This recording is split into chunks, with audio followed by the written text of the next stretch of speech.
Polisi Israel menyelidiki ledakan bom yang menewaskan seorang pria di Tel Aviv. Diketahui insiden itu terjadi pada Minggu 18 Agustus 2024 malam. Polisi menduga kejadian itu merupakan percobaan serangan teror. Dikutip dari Tribun News, Badan Keamanan Nasional Israel Shin Bet juga ikut turun tangan menyelidiki kasus ini. Dilaporkan seorang pria membawa bom di dalam tas punggungnya. Menilik rekaman CCTV yang beredar, pria berkacamata tersebut menelusuri Lehi Road di selatan kota Tel Aviv. Ia terlihat menggendong sebuah tas ransel berwarna biru. Dikabarkan, pria itu tewas buntut ledakan bom yang ia bawa sendiri. Terkait insiden itu, Shin Bet masih menyelidiki kemungkinan bahwa Iran dan proksinya adalah dalang di balik kejadian ini. Hamas sendiri sebelumnya telah mengklaim bertanggung jawab atas serangan itu. Namun polisi dan Shin Bet meyakini bahwa pria misterius itu adalah seorang penduduk Nablus di tepi barat.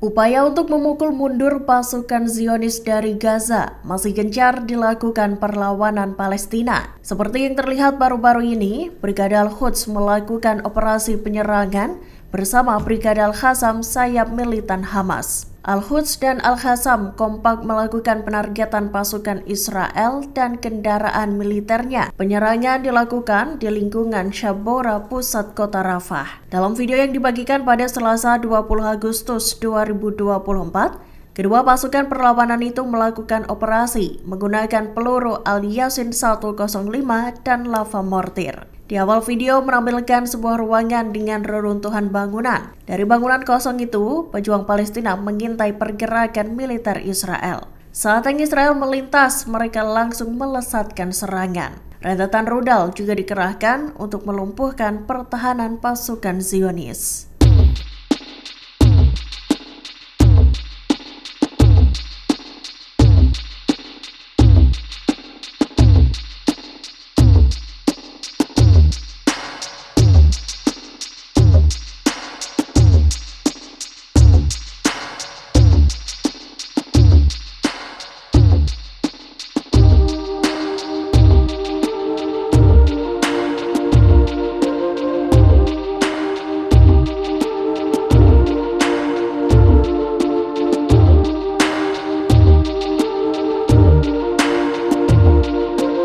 Israel kembali melakukan pembantaian selesai insiden jet tempur F-15 IDF menyasar komandan mereka sendiri. Pembantaian baru ini terjadi saat perundingan gencatan senjata menemui jalan buntu. Dilaporkan, militer Israel melakukan penyerangan pada Selasa 20 Agustus 2024 pagi. Dikutip dari Al-Mayadin, serangan itu menggempur sekolah Mustafa Hafiz dan menewaskan 12 orang. Sejumlah warga sipil yang mengungsi pun hilang di bawah reruntuhan bangunan. Diketahui sekolah tersebut menjadi tempat perlindungan bagi lebih dari 700 warga Palestina. Israel sendiri telah melakukan pemboman terhadap sekolah-sekolah yang dijadikan sebagai tempat pengungsian. Dilaporkan, serangan udara Israel telah menggempur 9 sekolah di kota Gaza.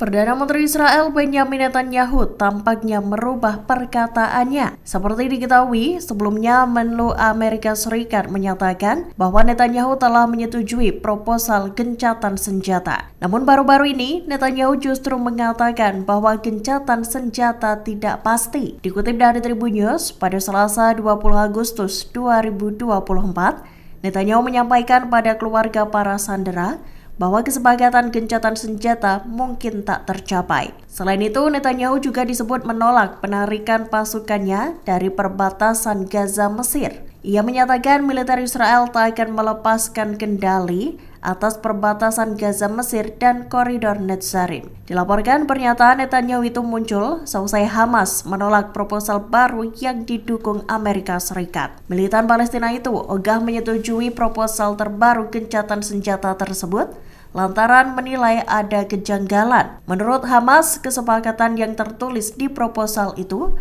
justru akan menguntungkan Netanyahu.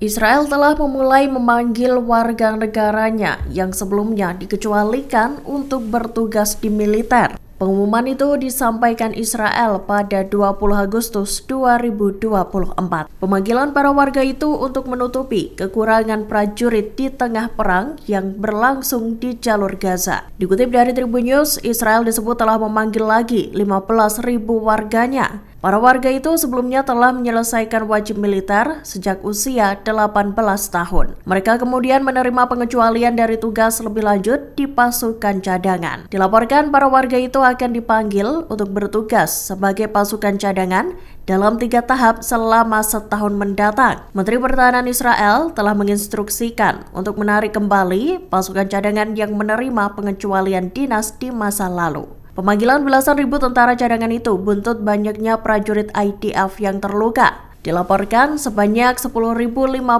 tentara terluka dalam 10 bulan sejak dimulainya perang.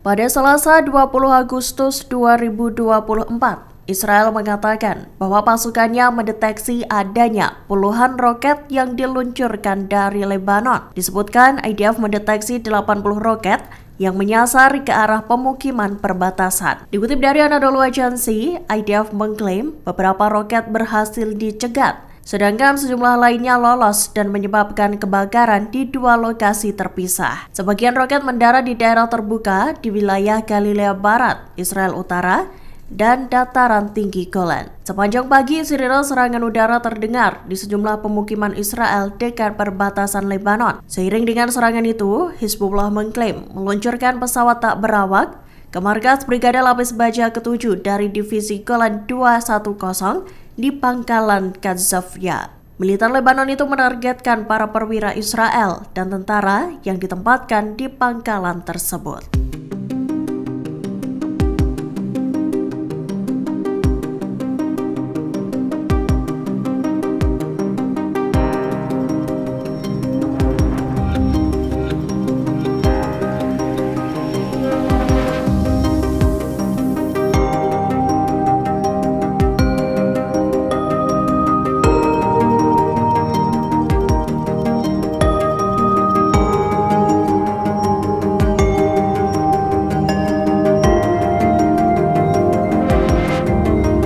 Keluarga para sandera Israel menggelar aksi protes ke Perdana Menteri Benjamin Netanyahu. Mereka bahkan menuding Netanyahu sengaja menumbalkan para sandera demi kelanjutan karir politiknya. Aksi protes itu pecah tepat setelah pasukan Israel mengumumkan telah menemukan 6 jasad tawanan di terowongan Khan Yunis pada Selasa 20 Agustus 2024. Dikutip dari Tribun News, ke-6 mayat itu adalah Alex Danzig, Yaakov Buchstaff, Shem Perry, Yoram Metzger, Nadav Popplewell, dan Avraham Munder. Penemuan mayat-mayat itu sontak memicu kepanikan di kalangan keluarga sandera. Khawatir jumlah tawanan yang tewas semakin bertambah, pihak keluarga pun menggelar demo. Mereka menilai Netanyahu lambat dalam menangani kesepakatan gencatan senjata dan pertukaran sandera dengan Hamas. Kecaman demi kecaman pun membanjiri Netanyahu yang dianggap tak peduli dengan nasib para sandera di Gaza.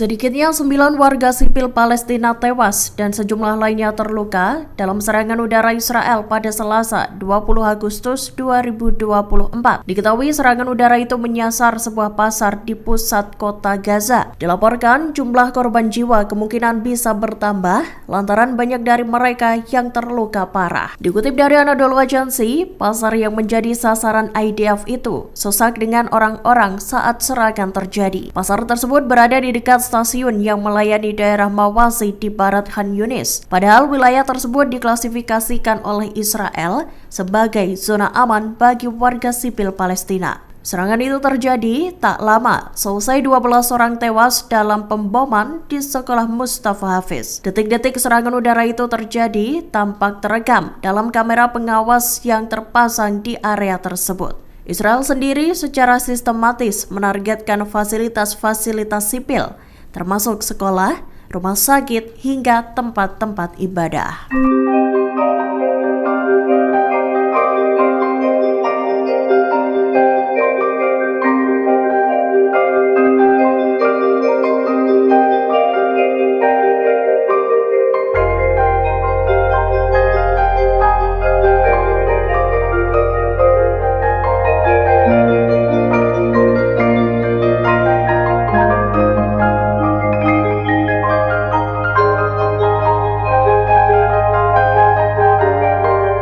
Download Tribun X sekarang, menghadirkan lokal menjadi Indonesia.